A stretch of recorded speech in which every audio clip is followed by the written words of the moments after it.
నీ గొప్పదనం గురించి నువ్వు చెప్పుకోకపోతే నీ గురించి పొరుగువాడు చెప్పే పిట్ట కథలే శాశ్వత సత్యాలై నీ అసలు చరిత్రను సమాధి చేసేస్తాయి. అసలే ఇది లేని పటాటోపం ఉన్నట్టుగా, ఉన్న ఔన్నత్యాన్ని లేనట్టుగా చెప్పుకునే కలికాలం. అందుకే కనీసం అప్పుడప్పుడైనా మన వాళ్ళ గొప్పదనం గురించి నెమరు వేసుకోవాలి అంటూ ఉంటారు మన పెద్దలు. ఈ తరానికి తెలియని పాత తరం ఎంతో గొప్పగా చెప్పుకునే ఓ అరుదైన వ్యక్తే బిజు పట్నాయక్. ఆంధ్ర, ఒడిషా ప్రజలకు బహుబాగా తెలిసి గజపతుల ఘనకీర్తితో పాటు కళింగ సామ్రాజ్యపు ఆనవాళ్లు మేళవించుకున్న మహామూర్తిమత్వం ఆయనది. బిజు పట్నాయక్ జీవితం అనేక కోణాల్లో ఆదర్శప్రాయం. ఆయన జీవనగాథ అద్భుతమైన సినిమాను మించిన దృశ్య కావ్యం. తన ధైర్య సాహసాలతో, దేశభక్తితో, అంతర్జాతీయ సేవలతో 3 దేశాల జాతీయ పతాకాల నీడలో అంతిమ యాత్ర సాగించిన అరుదైన వ్యక్తి. ఆయా దేశాల అత్యున్నత పురస్కారాలు కూడా అందుకున్న గౌరవ సంపన్నుడాయన. బిజు పట్నాయక్ గురించి తెలుసుకుంటున్న కొద్దీ ఇంకా తెలుసుకోవాలనే ఆసక్తి పెరుగుతుంది అంటే అతిశయోక్తి కాదేమో. నేటి రాజకీయ నాయకులకే ఆయన రోల్ మోడల్. దేశ చరిత్రలో తళుక్కున మెరిసే అరుదైన వ్యక్తిత్వం. బిజు పట్నాయక్ నెలకొల్పిన విలువల ప్రస్థానం. బిజు పట్నాయక్ గురించి సినిమాటిక్గా చెప్పుకోవాలంటే ఆయన పేరుకు ట్యాగ్లైన్ గా ఓ ధీరుడి అసాధారణ జీవనగాథగా చెప్పుకోవలసి ఉంటుంది. బిజు పట్నాయక్ పేరు ఒడిశా రాష్ట్ర చరిత్రలోనే కాదు, భారతదేశంతో పాటు అంతర్జాతీయ స్థాయిలో కూడా ఓ లెజెండ్ గా నిలిచాడాయన. స్వాతంత్ర్య సమర యోధుడిగా, ధీరోదాత్తుడైన పైలట్ గా, విలువల సంప్రదాయాలకు ఊపిరిలుద్దిన రాజకీయ నాయకుడిగా, పారిశ్రామికవేత్తగా, సామాజిక సంస్కర్తగా బిజు జీవితం అనేక కోణాల్లో ఆదర్శప్రాయం. ఒడిశా మాజీ ముఖ్యమంత్రి నవీన్ పట్నాయక్ తండ్రిగా పాత తరానికి సుపరిచితుడైన బిజు తన ధైర్య సాహసాలతో, దేశభక్తితో, అంతర్జాతీయ సేవలతో 3 దేశాల జాతీయ పతాకాల నీడలో మహాప్రస్థానం సాగించిన మహాయోధుడు. బిజు పట్నాయక్ పూర్తి పేరు బిజయానంద పట్నాయక్. 1916 మార్చి 5న కటక్లోని తులసీపూర్ ఆనంద భవన్లో జన్మించారు. ఆయన తండ్రి లక్ష్మీనారాయణ పట్నాయక్ ఒడిశా ఉద్యమంలో ప్రముఖ నాయకుడు. అలాగే పరలాఖేముండి ఎస్టేట్కు దివాన్గా పనిచేశారు. దాన్నే మనం పరలాఖేమిడి అంటాం. తల్లి ఆశాలత దేవి బెంగాలీ మూలాలు కలిగిన మహిళ. కటక్లోనే ప్రాథమిక విద్య, కాలేజీ విద్య అభ్యసించిన బిజు ఇంటర్లో సైన్స్లో చేరినప్పటికీ విమానయానం పట్ల ఉన్న ఆసక్తి కారణంగా చదువును మధ్యలోనే వదిలేసి భారత aeronautical training institute, Delhi flying క్లబ్లో పైలట్గా శిక్షణ పొందాడు. 1936లో ఇండియన్ నేషనల్ ఎయిర్వేస్లో పైలట్గా కెరీర్ ప్రారంభించాడు బిజు. ఆయనకు చిన్నతనం నుంచే క్రీడల్లో ఆసక్తి ఉండేది. ఫుట్బాల్, హాకీ, క్రికెట్, అథ్లెటిక్స్లో బాగా రాణించారు. ఆయన సాహస ప్రవృత్తి ఎలాంటిదంటే 1932లో కటక్ నుంచి నేటి పాకిస్తాన్లోని పెషావర్ వరకు సైకిల్పై 4500 మైళ్లు ప్రయాణం చేశాడు. ఇక స్వాతంత్ర్య సమరయోధుడిగా ఉద్యమంలో కీలక పాత్ర పోషించడం కూడా ప్రత్యేకంగా చెప్పుకోవాలి. 1927లో గాంధీజీ ఖద్దర్ యాత్ర సందర్భంగా ఆయనను చూసేందుకు వెళ్లిన బిజు బ్రిటిష్ అధికారుల చేతిలో దెబ్బలు తిన్నాడు. ఈ సంఘటన ఆయనలో దేశభక్తిని మరింత రగిలించిందట. క్విట్ ఇండియా ఉద్యమంలో జయప్రకాష్ నారాయణ్, రామ్ మనోహర్ లోహియా వంటి మహామహులతో కలిసి పనిచేశారు. రాయల్ ఇండియన్ ఎయిర్ ఫోర్సులో పైలట్గా ఉన్నప్పటికీ ఆయన రహస్యంగా స్వాతంత్ర్య సమరయోధుల్ని రక్షించి వారిని రహస్య సమావేశాలకు తీసుకువెళ్లడం ఆయనలోని సాహస ప్రవృత్తికి, తిరుగులేని దేశభక్తికి నిదర్శనం. బ్రిటిష్ సైనికులకు ఆజాద్ హింద్ ఫౌజ్, క్విట్ ఇండియా ఉద్యమ పత్రికల్ని విమానాల ద్వారా చేరవేసేవాడట. దీనికి శిక్షగా 1943లో తెల్లోళ్లు ఆయన్ని 2 ఏళ్ల పాటు జైల్లో పెట్టారు. బిజు అంతర్జాతీయ స్థాయిలో కూడా తన ధైర్య సాహసాలతో గుర్తింపు పొందడం అన్నింటికన్నా అరుదైన ఘటనగా చెప్పుకోవాలి. 1947లో ఇండోనేషియా స్వాతంత్ర్య ఉద్యమంలో ఆయన పాత్ర అసాధారణం. డచ్ ఆధీనంలో ఉన్న ఇండోనేషియాలో ప్రధానమంత్రి సూతన్ జాహీర్ ని డచ్ సైన్యం అరెస్ట్ చేసింది. జవహర్లాల్ నెహ్రూ కోరిక మేరకు బిజు, ఆయన భార్య జ్ఞాన్ పట్నాయక్ జంటగా తమ డకోటా విమానంలో జకార్తాలోని రహస్య ఎయిర్ స్ట్రిప్లో దిగి సూతన్ జాహీర్తో పాటు ఇతర ఉద్యమకారుల్ని సింగపూర్ మీదుగా ఢిల్లీకి సురక్షితంగా తీసుకొచ్చారు.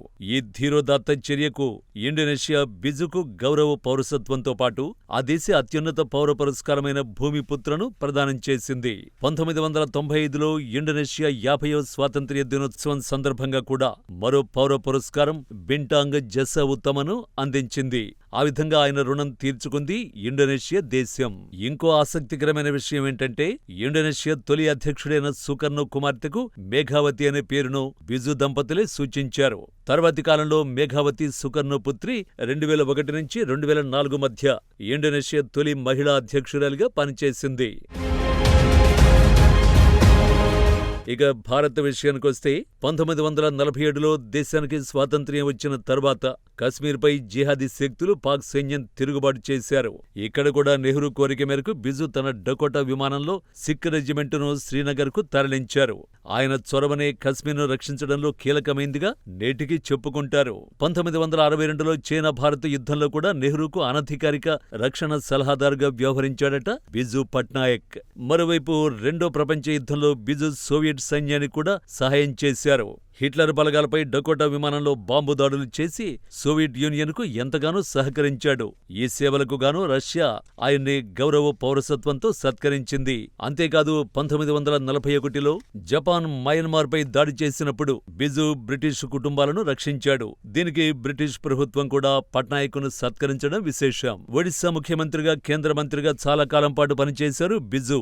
ఆయన రాజకీయ జీవితంలో సోషలిజం, ఫెడరలిజం సూత్రాలతో పాటు అన్నింటికన్నా ముఖ్యమైన జాతీయ భావనను సమున్నతంగా చాటుకోవడమే కీలకంగా చెప్పుకోవలసి ఉంటుంది. నేటి రాజకీయ నాయకుల్లో భూతద్దం పెట్టి వెతికినా కనిపించని జాతీయ, మానవీయ విలువలు బిజు పట్నాయక్లో పుష్కలంగా కనిపిస్తాయి. అందుకే పాతతరం రాజకీయ నాయకుల జీవితాల గురించి నేటి నాయకులు కాసేపైనా మననం చేసుకోవాలంటారు నిపుణులు. 1969లో ఇందిరాగాంధీతో విభేదాల కారణంగా కాంగ్రెస్ను వీడి ఉత్కల్ కాంగ్రెస్ను స్థాపించడంలోనే ఆయనలోని స్వతంత్ర నైజం ఎంత గాఢమైందో అర్థం చేసుకోవచ్చు అంటారు. ఆ విధంగా ఒడిశా రాజకీయాల్లో కీలక పాత్ర పోషించారు బిజు. ఒడిశా అభివృద్ధికి ఆయన పారిశ్రామిక సంస్థలు స్థాపించారు. Kalinga airlines, Kalinga tubes, Kalinga iron works, Kalinga refractories, Kalinga అనే ఒడియా దినపత్రికను ప్రారంభించారు. 3 దేశాల గౌరవం అనేది ప్రపంచ స్థాయి నాయకుల్లోనే అరుదైన విషయంగా చెబుతారు. బిజు 1997లో గుండెపోటుతో చనిపోయినప్పుడు ఆయన శవపేటికను భారత్, రష్యా, ఇండోనేషియా జాతీయ పతాకాలతో కప్పారు. బిజు సైకిల్ ప్రియుడు. ఆయన రాష్ట్ర సెక్రటేరియట్కు సైకిల్పై వెళ్లడం ఆయనకు ఎంతో ఇష్టమైన ప్రక్రియ. ప్రజారంజక పాలనలో ఆయన్ని కళింగ కారవేలుడితో పోలుస్తారు అక్కడి ప్రజలు. 1943లో సిసిలీ దాడిలో 4381 మంది పారాట్రూపర్లను బిజు పట్నాయక్ డకోటా విమానం డ్రాప్ చేసింది. 1944లో 50,000 మంది పారాట్రూపర్లను యుద్ధరంగానికి రవాణా చేసింది. యుద్ధం తర్వాత వేలాది సైనిక డకోటాలను సివిలియన్ ఎయిర్లైనర్లుగా మార్చేశాడు పట్నాయక్. డకోటా విమానాల ప్రత్యేకత ఏంటంటే అవి రిమోట్ ప్రాంతాల్లో గడ్డి లేదా మట్టి రన్వేల నుంచి కూడా టేకాఫ్ తీసుకోగలవని నిపుణులు చెబుతారు. 1936లో అమెరికన్ ఎయిర్లైన్స్ ఈ విమానాన్ని ప్రయాణికుల సేవల కోసం ప్రవేశపెట్టిందట. ఇలా విమాన రవాణా రంగంలో బిజు డకోటా విమానం విప్లవాత్మక మార్పులకు బీజం వేసిందని అంటారు. ఇక చారిత్రకంగా చూస్తే పర్లాకి మీడియా అనేది ఆనాటి ఓ సంస్థానం. బ్రిటిష్ హయాంలో ఒడిశాలోని ప్రముఖ జమీందారీ సంస్థానంగా ఉండేది. మన తెలుగువారైన గజపతి రాజవంశమే ఈ సంస్థానాన్ని పరిపాలించింది. అయితే ఇది ఆంధ్ర ఒడిశా సరిహద్దులో ఉండడంతో అటు తెలుగు సంప్రదాయం, ఇటు ఒడిశా వైభవం పట్నాయక్లో కనిపిస్తాయి. బిజు పట్నాయక్ తండ్రి లక్ష్మీనారాయణ్ పట్నాయక్ ఇదే సంస్థానంలో దివాన్గా పనిచేశారు. సంస్థానంలోని ఆర్థిక, రాజకీయ, పరిపాలనా వ్యవహారాలు అన్నీ కూడా లక్ష్మీనారాయణ పట్నాయక్ చేతుల మీదుగానే జరిగేవి. దీనివల్లే పట్నాయకుల కుటుంబానికి సామాజిక ప్రతిష్ట, రాజకీయ ప్రభావం అతి సులువుగా వచ్చేలా చేశాయి. ఒకే సంస్థానంలో గజపతులు పాలకులుగా, పట్నాయకులు కరణాలుగా ఉండడం ఓ అరుదైన విషయం. అయితే ఆ తర్వాత స్వాతంత్ర్యోద్యమ పోరాటంలో గాని, రాజ టీవీని, దర్పాన్ని, ఔదార్యాలను ప్రదర్శించడంలో గాని వీరు ఒకరితో ఒకరు పోటీ పడేవారని చరిత్రకారులు చెబుతారు. ఆ పోటీ కారణంగానే కళింగ ప్రాంతం అభివృద్ధి చెందిందని చెప్పుకుంటారు. ఇటీవల ఆపరేషన్ సింధూర్ అనంతర పరిణామాల కేసులో బిజు పట్నాయక్ పేరు సోషల్ మీడియాలో వైరల్ గా మారింది. ఆ ఉదంతంలో జ్యోతి మల్హోత్రా అనే యూట్యూబర్ పాకిస్తాన్కు రహస్య సమాచారం చేరవేసి దేశద్రోహానికి పాల్పడిందన్న ఆరోపణలు తీవ్రస్థాయిలో వినిపిస్తున్నాయి. ఈ క్రమంలో బిజు పట్నాయక్ వంటి దేశభక్తుల సేవలు గాని, వారి సాహస ప్రవృత్తి, దేనికి రాజీపడని తత్వాల గురించి నేటి తరానికి ఎంత బాగా చెబితే అంత మంచిది అంటున్నారు సామాజికవేత్తలు.